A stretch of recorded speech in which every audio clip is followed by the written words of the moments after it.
It's Monday morning. I remain in Minneapolis. I'll fly home just a little bit here. The 49ers, they fly back immediately after the game. So a lot of times they'll go through airport security at the stadium and then they get on the bus straight to the tarmac, get on their charter, go home. I fly commercial. I haven't had a chance to rewatch the entire game. 49ers 23-17 loss to the Minnesota Vikings, but I did want to go back and look at the six sacks. I mean, six is a big number. I guess the thing that surprised me was that I don't think really the offensive line was to blame for much of that. There was, an unblocked guy. There was, the ball that slipped out of Brock Purdy's hand as he was throwing. That was considered a sack. Um, a lot of times the Vikings brought five guys, which the 49ers, they didn't do a great job of blocking that up. Other times I think there's just coverage sacks. And I did ask Kyle Shanahan after the game about the pass protection and just how, especially in the third quarter, it just seemed like, they had a difficult time protecting Brock Purdy. And so what he said was about just the flow of the game. How whenever a team gets up and the other team has to pass, a defense coordinator like Brian Flores can dial up those blitzes and come after you. And so what Shanahan said was there's times when you can chip, which we did, things like that. But they also have a very good blitz scheme, caused a lot of confusion, give them a lot of credit. We've just got to keep working. And I know that's a thing with the fans. It's always and I was in media too. It's after a game you see the final score and you go, wow, this team got out coached. And I do think that schematically the Vikings did a lot of things that the 49ers didn't have answers to, and so it certainly looked that way. Both offensively and defensively. The Vikings were able to block up a blitz, throw a big, a 50-yard pass down the field that turns into a 97-yard touchdown. The 49ers had their difficulties on offense, moving the ball, getting into the end zone with only two touchdowns in this game. I did want to hit on some of the grades. Going back to, let's talk about the pass protection. Now, I just checked. Like I said, I looked at the six sacks, and there were a lot of different reasons for that. And then I checked the PFF, their numbers. They only had the 49ers offensive line responsible for two sacks. One, Trent Williams, the other, Aaron Banks. And I think the Banks one was the one where that inside rusher kind of hit Williams. There was some sort of game between the end and the tackle, and the guy basically bounced off Williams and came in, and Banks didn't stick with him to pick him up. In addition to the two sacks, the offensive line only gave up three hits on the quarterback, one from Williams, one from McKivitz, and one from Brendel. So I don't, Shanahan admitted that there was some confusion on some of those. But I don't think the offensive line played as poorly as the stat sheet shows as far as the six sacks goes. Like I said, some of those were coverage sacks, and the one was just the ball slipping out of his hand. Now, did they play well enough to win? Obviously not. But kind of going back to the coaching thing, if the 49ers made the plays, if they didn't have all the issues that they had, nobody would be talking about them getting out coached, out schemed. But that's part of the game.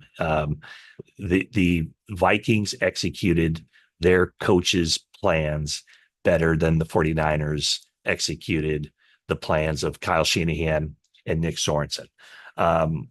Let's talk a little bit. Well, let's first do my grades. So after the game, I immediately do the grades, and I think I'll stick to what I put yesterday. Rushing offense, I gave the 49ers a C minus. Passing offense, I gave the 49ers a D. Rushing defense, I gave the 49ers a D minus.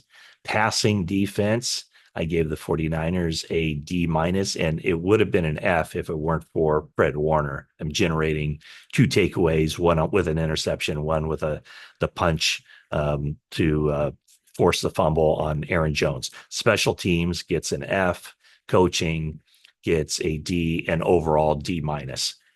Um, let's see. Defensively for the 49ers, the coverage on the safeties struggled. There's no question about it. And we saw in the second half of this game, Malik Mustafa take over at safety for George Odom. And Mustafa ended up playing 31 of the 51 snaps in this game. So I think what we're going to see now is either Mustafa remains in the starting lineup, the rookie, they want to get him out there and get him playing, or Talanoa Hufanga is ready to go. So I don't think that George Odom will be back at safety in the starting lineup anymore. Odom played basically the first 23 snaps of this game. He and Jair Brown had not a blown coverage. They just got flat out beat by Justin Jefferson on that play. Brown took the blame for that. But obviously both of those guys were working in tandem. The coverage from the corners was generally pretty good. Diamador Lenore allowed 2 catches for 8 yards. Charvarius Ward 1 catch for 10 yards, but it was the touchdown, and he took full blame for that too.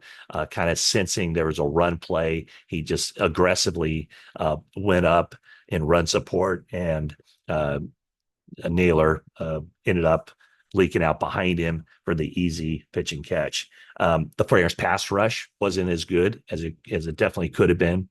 Nick Bosa had 2 sacks on the day, but only 3 total pressures. Leonard Floyd was shut out, no pressures at all in 19 pass rush attempts. Yetur Gross-Matos played a pretty good game. He did have 3 pressures with his 15 pass rush attempts. So there's definitely room for improvement across the board. Is it time to panic? No. I mean, the 49ers are trying to figure some things out in life without Christian McCaffrey. He's not going to be around for a while, at least 3 more games, maybe more. And I just don't think that the 49ers can just, pencil him in or pen him in. He's going to be back at this date.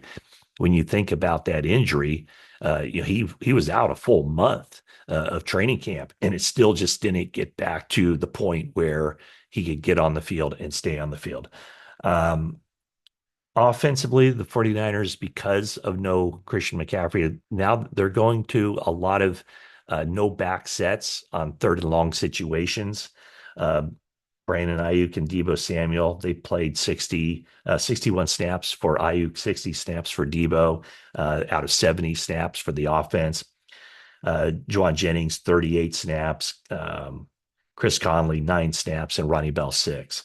And then it was Mason. Mason played 57 of the 70 snaps. So they had 12 snaps without a running back on the field, or at least without a halfback on the field. Garindo only played the 1 snap, had a carry for no yards. So bottom line is 49ers did not play well in any phase, and nothing worked for them against the Vikings. But you look at it, and I don't think anybody's going to be running away from any other team in the NFC. In the NFC West. I mean, the Rams were the team that I think a lot of people figured would give the 49ers their biggest challenge. And I know they were kind of a trendy pick to upset the 49ers this season and end up winning the NFC West. They're 0-2, and they got shellacked against the Arizona Cardinals, who are 1-1. The Seahawks are 2-0 atop the NFC West. So big game coming up on Sunday against the Rams for the 49ers. The Rams are reeling. They got some injuries, especially at the wide receiver position. So 49ers need to get back on track with a victory against the Rams. And they'll be going to SoFi Stadium. Sure, there'll be a lot of red in the fans or a lot of red in the stands. And who knows? Maybe I'll see you there.